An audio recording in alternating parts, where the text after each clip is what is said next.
Hello friends, now we are going to discuss the topic rotational motion. It is one of the most essential and important topic. है तो वो topic complex लगने में, लेकिन अगर आप उसको बेसिकली अंडरस्टूड करें तो बहुत ही इजी और एस्पेक्टफुली आपको बहुत हेल्प करेगा स्टडी करने में। इस चैप्टर की सबसे बड़ी खासियत ये है कि it depends upon the axis of rotation.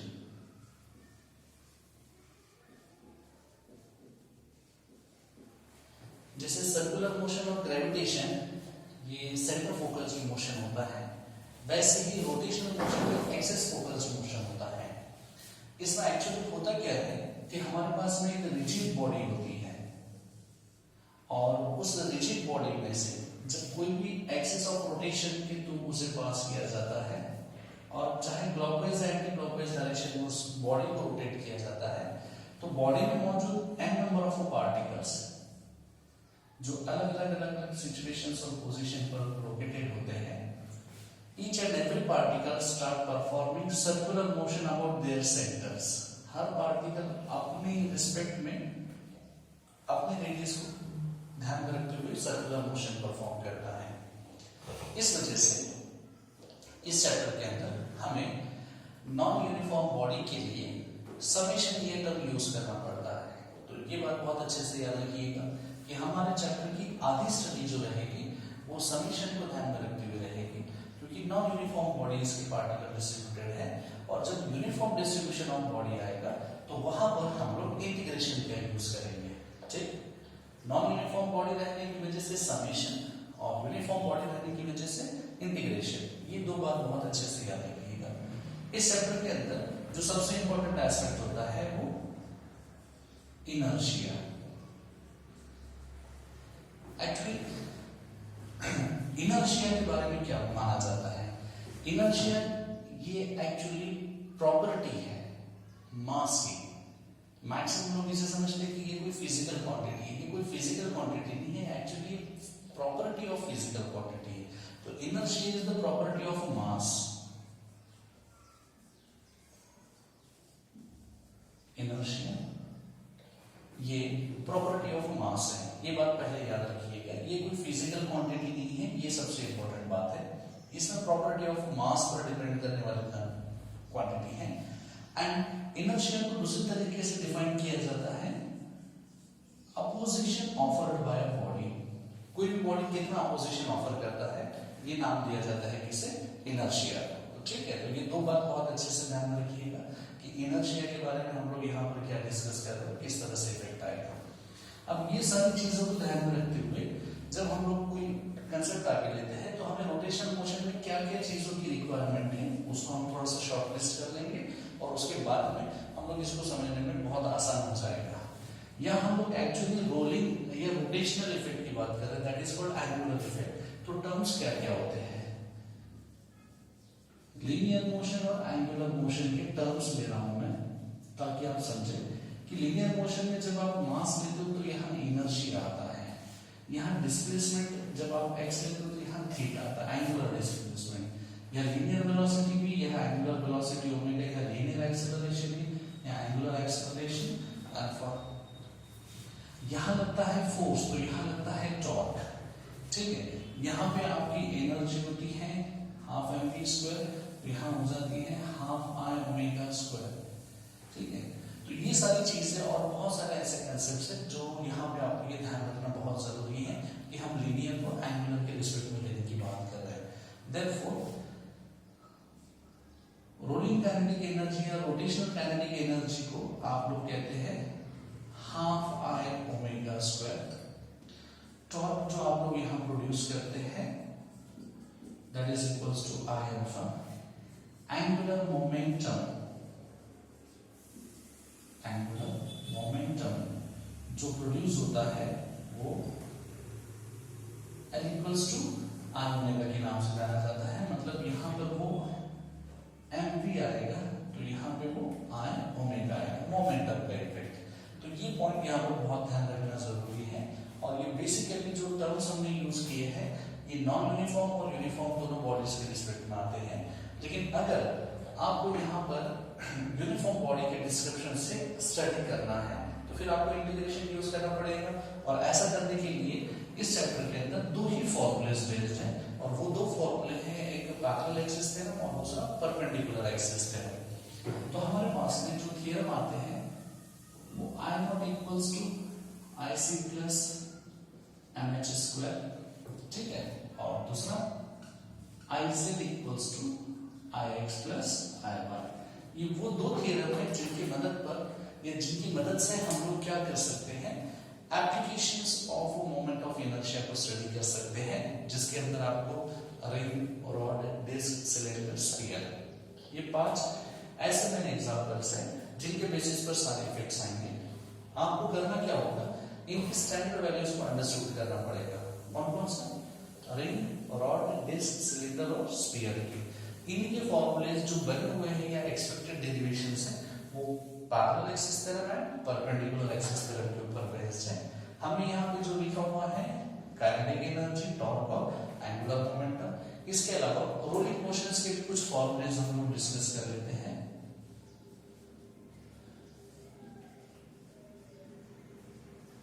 Rolling motion without slipping on the surface की जब हम लोग बात करते हैं तो आप लोगों को पता होता है कि half mv square into 1 plus k square upon r square, ये कंसेप्ट आ जाता है, ठीक है। तो इस तरह से रोलिंग काइनेटिक एनर्जी को भी आप लोग मेंशन कर सकते हैं, याद रख सकते हैं। और इसी बेसिस पर अगर आप रेडियस ऑफ गायरेशन के रिस्पेक्ट में बात करते हैं तो रेडियस ऑफ गायरेशन में ऑब्जेक्ट क्या कहता है, it is supposed to be focus on a point, ठीक है ना। सारा कंसंट्रेशन ऑफ मैटर किसी एक इमेजिनरी पॉइंट पर सपोज करना पड़ता है कंसंट्रेटेड होने के लिए, तो उसको हम लोग क्या बोलते हैं, रेडियस ऑफ गायरेशन, जिसकी जो वैल्यू रहती है वो अंडर रूट एम के रिस्पेक्ट में आप लोग मेंशन कर रहे हैं। तो ये जो बात है हम लोग ध्यान रखते हैं कि भाई किस तरह से हम लोग उसके इफेक्ट बताने हैं या किस तरह से हमें उसको रिप्रेजेंट करना है, तो ये सारी चीजें उसके अंदर आ जाएंगी। ओके, तो ये वो बेसिक पॉइंट्स हैं जो हम लोग को यहाँ से सॉर्ट आउट करना है, और इन्हीं के रिस्पेक्ट में अब हम लोग जो है वो एक एक करके कुछ टॉपिक्स के एग्जांपल्स डिस्कस करने जाएंगे। उन एग्जांपल्स को डिस्कस करने के लिए आपको ये सारी चीजों को थोड़ा सा रिकॉल करते रहना पड़ेगा। ओके, रिकॉल करने के लिए मैंने आपके सामने बात बता दी है कि आपको यहाँ से ध्यान रखना है कि अगर आपको जनरल क्वेश्चन सॉल्व करने हैं तो समेशन लेना पड़ेगा, और स्पेसिफाइड क्वेश्चन सॉल्व करना है तो आपको इंटीग्रेशन लेना पड़ेगा, ठीक है। तो चलिए अभी हम लोग एक दो न्यूमेरिकल्स ले लेते हैं, और न्यूमेरिकल्स के रिस्पेक्ट में फिर अभी हम लोग आगे बात करते हो, चलिए ठीक है। देखिए अभी क्वेश्चन क्या दिया है यहाँ, diameter of a flywheel is increased by 1% keeping the mass same. Increase in its moment of inertia about the central axis is 1.5, 2 and 4%. अब डायमीटर लिखा है तो मैक्सिमम ये सोचते हैं कि ट्वाइस आर लेना है। अब आप सोचिएगा इनिशियल बॉडी वही दिया हुआ है कि फ्लाईव्हील का जो डायमीटर है 1% से इंक्रीज हुआ है, कीपिंग द मास है, increase in its moment of inertia, मतलब पहले और बाद में दोनों का इफेक्ट सेम रहेगा। तो d equals to twice r, जब दो बार कंपेयर करोगे तो d इक्वल्स टू क्या मिल जाएगा आपको, r मिल जाएगा। तो ये बात बहुत अच्छे से ध्यान में रखिएगा, मैक्सिमम लोग यहाँ पे कंफ्यूज हो जाते हैं, तो ये पॉइंट अच्छे से ध्यान में रखिए। Increase in its moment of inertia कितना रहेगा ये फाइंड करके देना है। तो मोमेंट ऑफ इनर्शिया का formula I is equals to mr square, ठीक है। अब यहाँ पर देखिएगा इन्होंने क्या कहा है, कीप द मास सेम, ठीक है। आप ये बात ध्यान रखिए कि मास सेम है और कंपेयर की बात कर रहा है, तो therefore I is equals to r square, मतलब डायरेक्टली प्रोपोर्शनल के रिस्पेक्ट में बात हो रही है कि I is directly proportional to r square. Now increase के रिस्पेक्ट बताना है मतलब चेंज, तो मैं इसे अगर डिफरेंशिएटिंग फॉर्म में लिखता हूं तो बोले डिफरेंशिएट करें इसको, तो ये मिल जाएगा di, ठीक है, is equals to twice r into dr के रिस्पेक्ट में आ जाएगा हमारा जो भी इफेक्ट यहाँ पे निकल के आया है, मतलब डिफरेंशिएट हम लोग कर रहे हैं। तो आप चाहे तो ऐसा करें या तो ना करना है तो आप लोग सीधा सीधा ध्यान में रखिए, कुछ भी नहीं करना है, आप लोग इफेक्ट इसको अंडरस्टूड रखिए कि आप यहाँ क्या कर रहे हैं, इसे डिफरेंशिएट कर रहे हैं, डिफरेंशिएट करने से आपका i का डिफरेंशिएशन di आ जाएगा, और r स्क्वायर का डिफरेंशिएशन जो आएगा वो ट्वाइस r इनटू dr आ जाएगा। ओके, अब इन दोनों को आप कंपेयर करें तो कंपेयर करने पर आपको क्या मिलेगा, d I upon I equals to twice r into D R upon r square. तो ये स्क्वायर और ये टर्म यहाँ से हट जाएगा, डी आई अपॉन आई आई पर सेट के फॉर्म में आ जाएगा।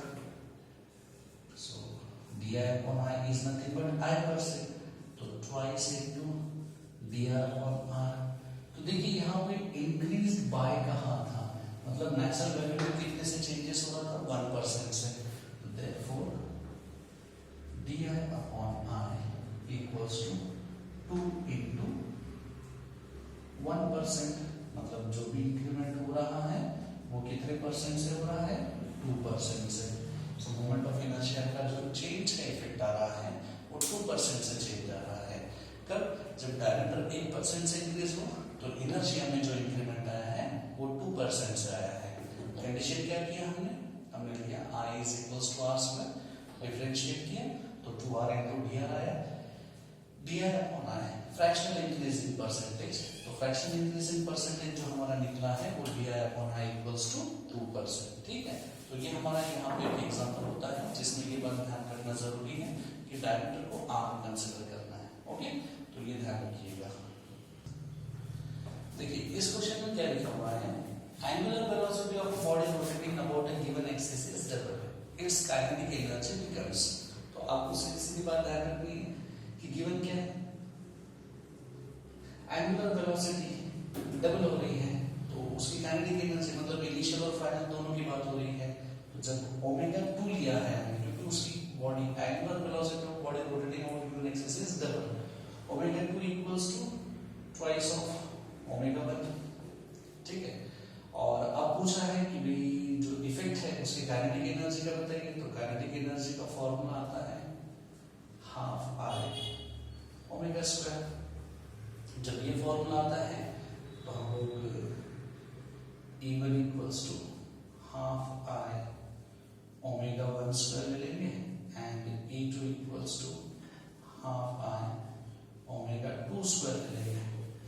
जब इनका कंपैरिजन निकालेंगे तो हाफ आई का तो कोई रोल ही नहीं रहेगा, क्योंकि आप काइनेटिक एनर्जी के रिस्पेक्ट में बात कर रहे हैं तो आप चाहे तो डायरेक्ट भी ले सकते हैं। तो कितने टाइम्स होना चाहिए वो यहाँ से ऑब्जर्व करना पड़ेगा। तो इसके ऑब्जर्वेशन रेशियोज के हिसाब से हम बात कर लेते हैं तो वो क्या आ जाएगा, E2 upon E1 equals to, देख लेते हैं यहाँ से, E2 की value omega 2 square upon omega 1 square. तो ओमेगा 2 कितना मिल रहा है हमको, यहाँ पे देखते हैं। तो 2 स्क्वायर तो 4 omega 1 square upon omega 1 square. तो E2 equals to 4 times of E1। तो हमारा जो ऑप्शन आ रहा है ये थर्ड ऑप्शन इस क्वेश्चन का आ रहा है कि जो भी हमारी एनर्जी है वो 4 टाइम्स ऑफ E1 के रिस्पेक्ट में आ रही है। ओके, तो ये ध्यान रखिएगा। नेक्स्ट क्वेश्चन देखिए क्या कहा है, due to certain redistribution of masses the moment of inertia of a rotating body above the axis of rotation increased by 50%। मतलब ओरिजिनल वैल्यू में 50% इंक्रीज हुआ है, ये बात ध्यान रखिए क्योंकि लिखा है इंक्रीजेस बाय 50%। तो किस चीज में 50% से इंक्रीज हुआ, ओरिजिनल वैल्यू में इंक्रीज हुआ है। The torque required for maintaining the same angular acceleration of body should be, तो उतना angular acceleration के रिस्पेक्ट में टॉर्क कितना मेंटेन करना पड़ेगा, उसको बढ़ाना पड़ेगा या घटाना पड़ेगा, ये यहाँ से आपको सॉल्व करना है। तो टॉर्क का फॉर्मूला हमने पहले ही जाना हुआ है, tau equals to I alpha, इतना होता है। अब यहाँ से क्या देखना है कि जो भी ओरिजिनल था तो tau equals to I alpha था, लेकिन जो इंक्रीज हुआ है वो कितने परसेंट से इंक्रीज हुआ है, तो बोले 50% इंक्रीज हुआ है। किसमें, moment of inertia of body में। क्या उसके एंगुलर एक्सेलरेशन में कोई इफेक्ट हुआ, बोले नहीं, same angular acceleration, alpha same है लेकिन आई में इंक्रीमेंट हुआ है। तो जो भी इंक्रीमेंट हमें यहाँ करना है वो किसमें इंक्रीमेंट करना है, आई में। तो आई में कितने से इंक्रीमेंट होगा, आई में इंक्रीज बाय 50%, तो आई प्लस 50% ऑफ आई, ऐसा लेना पड़ेगा। ठीक है, कि जो भी इनिशियल इनर्शिया था उसमें इंक्रीज हुआ है 50% से, तो ये वैल्यू इस तरह से आ जाएगी और अल्फा सेम रहेगा। तो torque equals to I plus 50 by 100 of pi into alpha. यहां से अगर आप इफेक्ट चेक करते हो तो आप खुद ही अंडरस्टूड कर लोगे कि ये आपको मिल जाएगा I plus 0.5 times of I alpha. That means यहाँ जो भी इंक्रीमेंट हो रहा है वो 1.5 टाइम्स ऑफ I अल्फा से इंक्रीमेंट हो रहा है और I अल्फा एट डाउन। तो जो भी हमारा टॉर्क है उसके अंदर आपको कितने टाइम्स इंक्रीमेंट बताना है, बोले इंक्रीज टू 1.5 टाइम्स, क्योंकि यहाँ टाइम्स लिखा है। टाइम्स का मतलब ये यहाँ मल्टीप्लाई हो रहा है। अगर यहाँ रिड्यूस लिखा रहता तो वो कम होता, फ्रैक्शन आ जाता। हर जगह इंक्रीज बताया हुआ है और टाइम्स के साथ लिखा हुआ है, मतलब वो मल्टीप्लिकेशन के रिस्पेक्ट में आ रहा है। तो ये ध्यान रखिए। नेक्स्ट एग्जांपल में देखिए क्या कहा है। Total kinetic energy of a rolling solid sphere is. अब ये रोलिंग सॉलिड स्फीयर की काइनेटिक एनर्जी कितनी निकल सकती है वो यहाँ से देखना है। तो सबसे पहले तो ये बात ध्यान रखिए कि रोलिंग काइनेटिक एनर्जी के लिए जो भी फॉर्मूला आपको चाहिए वो रोलिंग काइनेटिक एनर्जी का जो फॉर्मूला बनेगा वो half mv square plus half I omega square. ठीक है, तो फॉर्मूला बनेगा half mv square plus half I omega square. जब ये फॉर्मूला बनता है रोलिंग के लिए, रोलिंग काइनेटिक एनर्जी, ठीक है, तो ये बात बहुत अच्छे से याद रखिए। रोलिंग काइनेटिक एनर्जी में linear as well as angular, ये दोनों एनर्जी का इन्वॉल्व होता है, मतलब translation as well as angular effect का। अब प्रॉब्लम ये है कि हाफ mv स्क्वायर के फॉर्म में, तो यहाँ पे mv square I omega square का कैसे इफेक्ट निकालना है, तो not to be worried about that. यहाँ पर ध्यान रखिए क्या दिया है, सॉलिड स्फीयर। तो what is I here, inertia. Inertia of solid sphere is 2/5 mr square. Okay, solid sphere का इनर्शिया कितना होता है, 2/5 mr स्क्वायर। जैसे आप ये वैल्यू यहाँ सब्स्टिट्यूट करोगे, half mv square plus half I की जगह मैं लिखूंगा 2/5 mr square into omega square. तो वैसे ये 2 यहाँ से हट जाएगा। तो kinetic energy of rolling body is half mv square plus यहाँ पर आ रहा है 1/5 mr स्क्वायर ओमेगा स्क्वायर। अब देखा कि यहाँ पे ये भी वैल्यू मैच नहीं होती, लेकिन यहाँ पर अगर आप ध्यान दोगे तो यहाँ पे आपको r स्क्वायर ओमेगा स्क्वायर लिखा है, जिसको आप r ओमेगा का होल स्क्वायर लिख सकते हैं। And we know that according to relation between linear and angular velocity v equals to r omega. तो इसके बदले में मैं क्या लिख सकता हूँ, तो हम इसे ऐसा लिख सकते हैं 1/2 mv square plus 1/5 m r omega whole square and r omega is nothing but v। देखिए आंसर बहुत इजी हो गया हमारा, half mv square plus 1/5 mv square. अगर ऐसा हो जाता है तो आप खुद यहाँ से इसके इफेक्ट निकाल सकते हैं। 5 and 2 मतलब 7 and 10, तो हमारा आंसर कितना आ रहा है 7/10 mv स्क्वायर। तो ये यहाँ पर हमारा इफेक्ट कंप्लीट हो जाता है। ठीक है, तो ये बात अच्छे से ध्यान रखिए।